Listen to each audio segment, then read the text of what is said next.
Franck Ferrand raconte sur Radio Classique.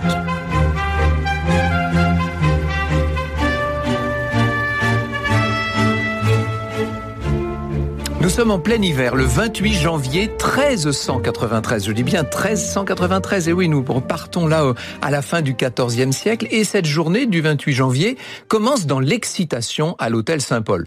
L'hôtel Saint-Paul se situe à l'époque à peu près à l'emplacement de notre place des Vosges, dans le Marais. Vous voyez, c'est là que logeait le couple royal. Il faut vous dire qu'une grande fête est en train de se préparer à la cour, puisqu'une dame d'honneur de la reine Isabeau de Bavière, cette dame d'honneur s'appelle Catherine, va se marier. Entre parenthèses, elle a perdu ses deux premiers maris, ce qui fait que c'est un troisième mariage. Et la reine, qui aime beaucoup Catherine, entend donner à l'événement un peu d'éclat. C'est une occasion de s'amuser, disons-le, pour cette cour qui est jeune, qui est brillante, qui est dominée par des princes pleins d'énergie, à commencer par le roi Charles VI, jeune homme fringant de 24 ans.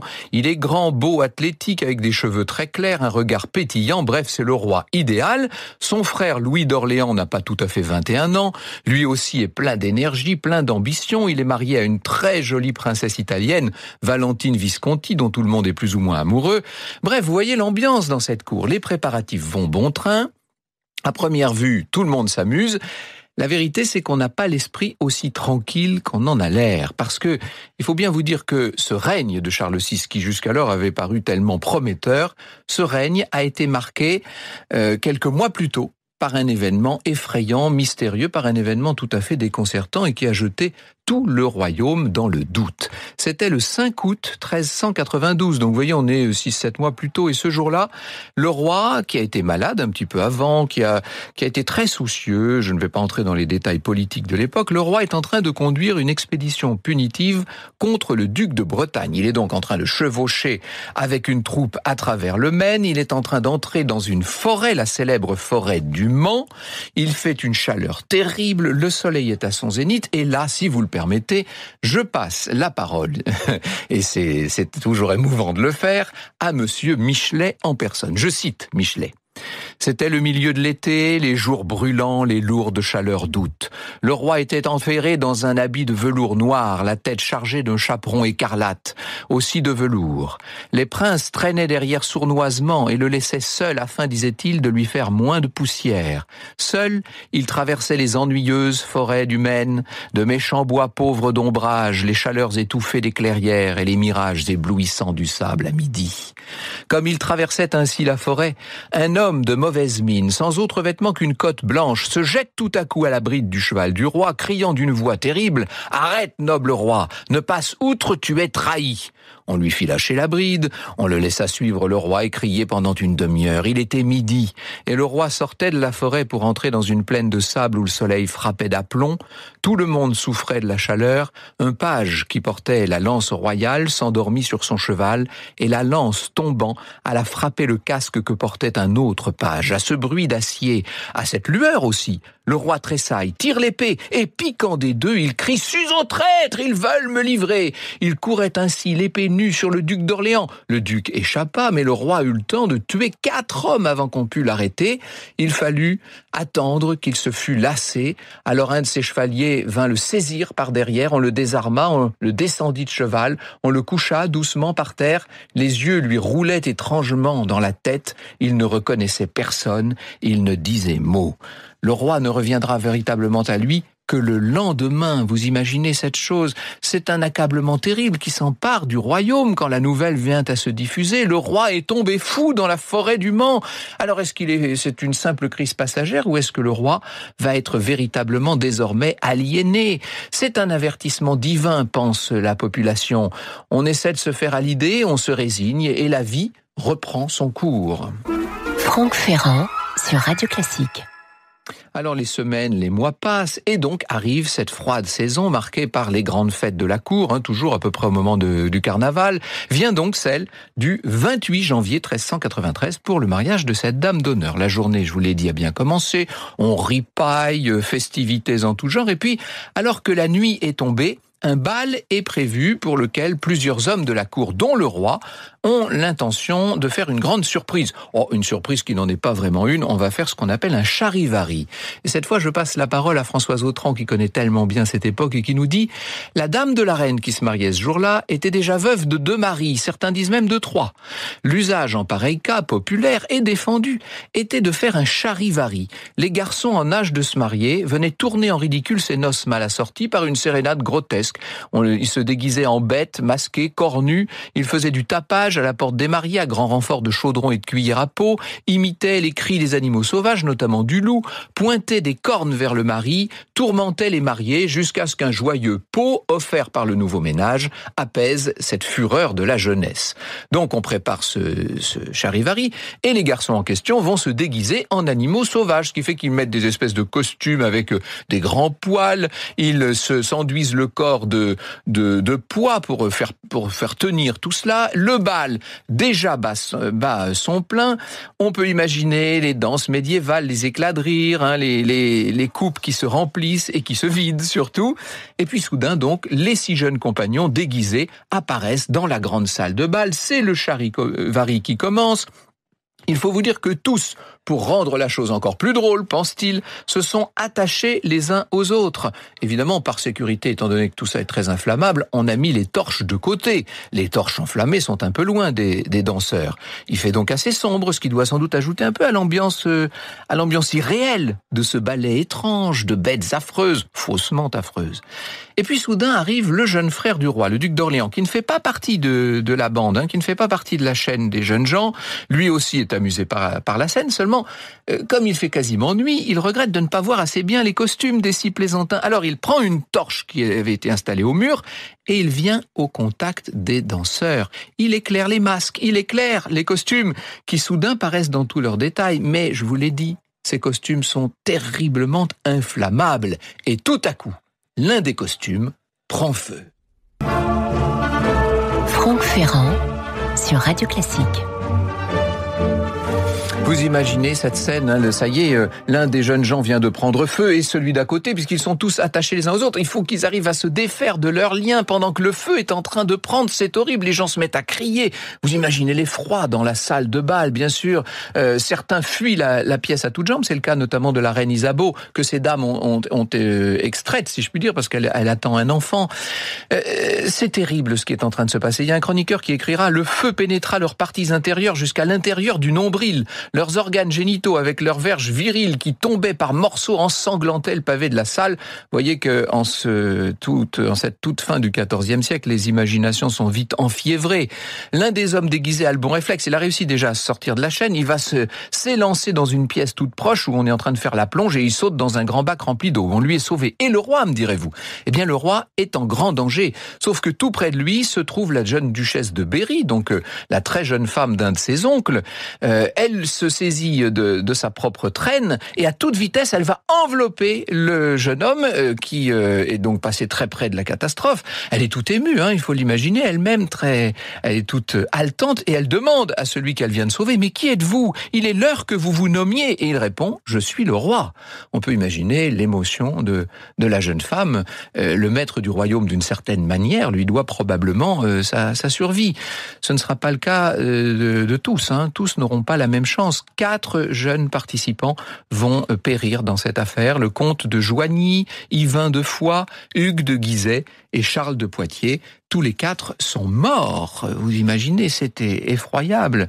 2 sont morts tout de suite, ils ont été brûlés vifs, et puis 2 autres vont mourir des blessures au 3 et 4e degré qu'ils avaient contractées pendant cet horrible incident. À grande peine et martyr, nous dit le même chroniqueur, victime donc de ce qu'on appellera désormais le bal des Ardents. C'est ainsi que l'épisode entre dans la chronique, le bal des Ardents. C'est tellement beau, ardre, c'est brûler, n'est-ce pas, à l'époque. Le drame va avoir évidemment pour le royaume des conséquences terribles. D'abord, la position du duc d'Orléans se trouve d'un seul coup très délicate. Il semble très clairement que ce soit bien lui qui ait mis le feu à la chaîne du charivari. Alors, certains iront jusqu'à prétendre qu'il l'a fait intentionnellement. C'est très probablement un accident en vérité, mais on ne peut pas s'empêcher de penser que si le roi dans l'affaire était mort, comme 4 de ses compagnons sont morts, c'est en effet le duc d'Orléans qui serait monté sur le trône. L'émotion est donc très vive, il y a une polémique, le peuple parisien est extrêmement en colère, parce que non seulement on lui avait annoncé quelques mois plus tôt que le roi avait eu cette crise de folie dans la forêt du Mans, mais alors maintenant il se rend compte que le roi est en train de faire des charivaris où il risque de se mettre en feu. Enfin, on se dit, mais cette cour n'est pas responsable.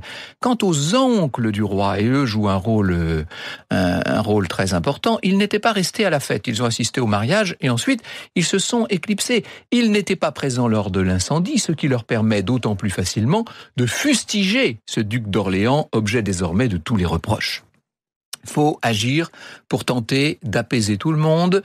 Ce qui s'est passé est considéré comme d'une gravité folle, parce que non seulement on a mis en danger la vie sacrée du roi, bien entendu, mais ce que j'ai oublié de vous dire tout à l'heure, c'est que cette vieille tradition du charivari était totalement condamnée par l'Église. C'est une pratique absolument païenne dont l'Église ne veut même pas entendre parler. Et qu'on puisse pratiquer un charivari non seulement au sein de la cour royale, mais avec la participation endiablée et incontrôlée du roi en personne, c'est une offense à Dieu que le clergé de l'époque n'est pas du tout disposé à accepter, d'autant plus qu'en cette fin de XIVe siècle, pour tout vous dire, on est à une époque où le sacrement du mariage est en danger et où l'Église a bien l'intention de lui rendre toute sa dignité, toute sa force. Bon, pour couper court aux rumeurs, il va falloir que le roi, dans ses habits de roi, apparaisse en public. On le promène, il n'y a pas d'autre mot, à travers la capitale. Sauf que le roi, qui déjà était fragile d'esprit, vous l'aurez compris, a été profondément marqué, profondément abattu par ce qu'il vient de se passer. 4 de ses meilleurs amis viennent de mourir dans cette affaire, et lui-même d'ailleurs en a réchappé de justesse. Et tout le monde voit bien, pendant qu'on le promène comme ça dans sa capitale, tout le monde voit bien qu'il a l'air hébété. Certes, il est sain de corps, mais est-ce qu'il est encore sain d'esprit ? Franck Ferrand sur Radio Classique.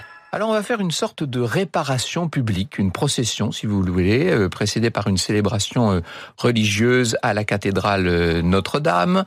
On fait élever aussi une chapelle expiatoire et, tenez-vous bien, c'est le duc d'Orléans en personne qui, sur ses propres deniers, va devoir financer cette chapelle expiatoire. Vous voyez qu'il y a une volonté, d'une certaine manière, non seulement de faire porter la responsabilité au duc d'Orléans, et vous ne m'empêcherez pas de voir là la responsabilité des oncles du roi et du duc d'Orléans qui, évidemment, par cette affaire, je pense au terrible duc de Berry, celui des très riches heures du duc de Berry, je pense au duc de Bourgogne, bien entendu, par cette affaire, ils sont amenés à prendre de l'importance dans le royaume et à s'assurer au sein même du conseil une importance, une place qu'a priori ils n'auraient pas eue.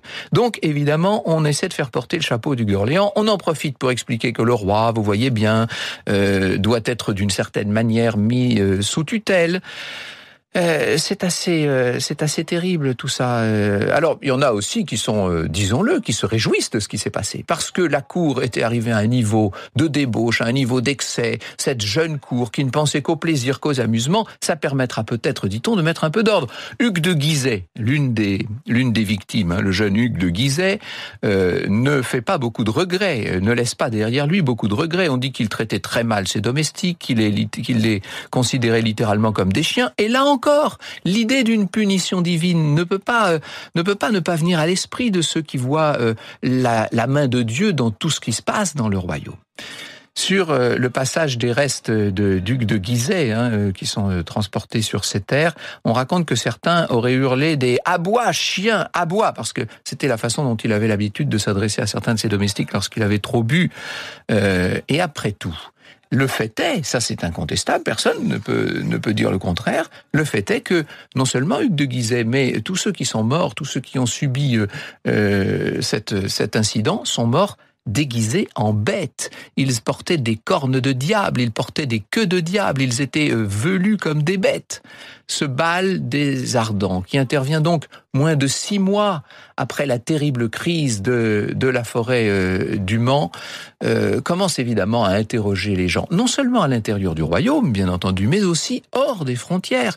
On se demande si, après tout, le royaume de France ne serait pas maudit. Et évidemment, le roi étant lui-même bien fragile, bien flottant, il est très difficile pour lui de mettre fin à toutes ces rumeurs. Dans un premier temps, disons-le, il a l'air de plutôt bien gérer la chose. On le voit qui assiste aux obsèques de ses différents compagnons, on le voit qui a une certaine maîtrise de lui. Charles, bien guéri de la forêt du Mans, avait traversé le drame avec sang-froid, pensant à réconforter sa femme, à remercier la jeune tante qui l'avait sauvée, nous dit Françoise Autran.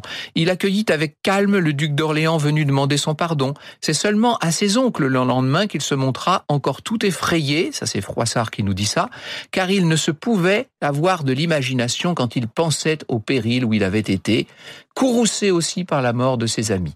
Contrairement à ce qu'on a dit souvent, le drame du bal des Ardents n'a pas ruiné définitivement la santé déjà ébranlée du roi. L'émotion finit par retomber. Charles, comme les autres, oublia ses amis morts dans le feu et le péril auquel il avait échappé, et sa vie reprit tranquillement son cours, nous dit donc Françoise Autran. Néanmoins, le roi ne le croyait pas tirer l'affaire, loin de là.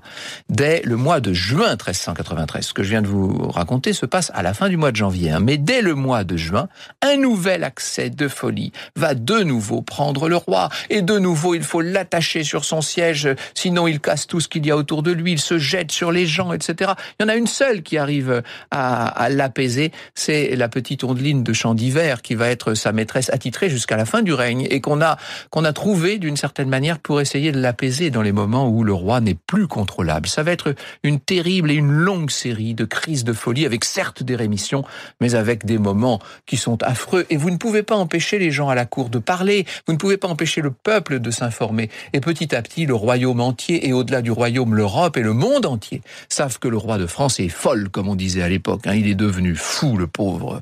Un règne qui commençait si bien. Alors évidemment, Charles VI est de moins en moins capable de régner. Tout ça va engendrer des luttes de pouvoir entre les princes de la famille royale. Vous savez que les oncles vont littéralement se partager le royaume. On va dépecer le royaume pour que Berry d'un côté, Bourgogne de l'autre, chacun va essayer de prendre ce qu'il peut. Et tout ça, petit à petit, va dégénérer dans une guerre civile. Cette guerre civile, vous en connaissez le nom, c'est la guerre des Bourguignons contre les Armagnacs, bien entendu, avec son lot de meurtres et d'assassinats, de vengeances, de batailles destructrices. Tout ça va évidemment faire l'affaire des Anglais en face, puisque vous pouvez faire confiance au roi d'Angleterre, c'est le roi Henri V, n'est-ce pas, pour essayer de profiter de la circonstance et pour aller attaquer le roi de France tellement diminué, dans une cour de France tellement désunie. Ce sera l'effroyable bataille d'Azincourt, un des désastres de la chevalerie française. Bref, ce règne de Charles VI, qui commençait tellement bien et qui avait basculé déjà au moment de l'épisode de la forêt du Mans, ce règne, on peut le dire, va maintenant basculer dans l'obscurité.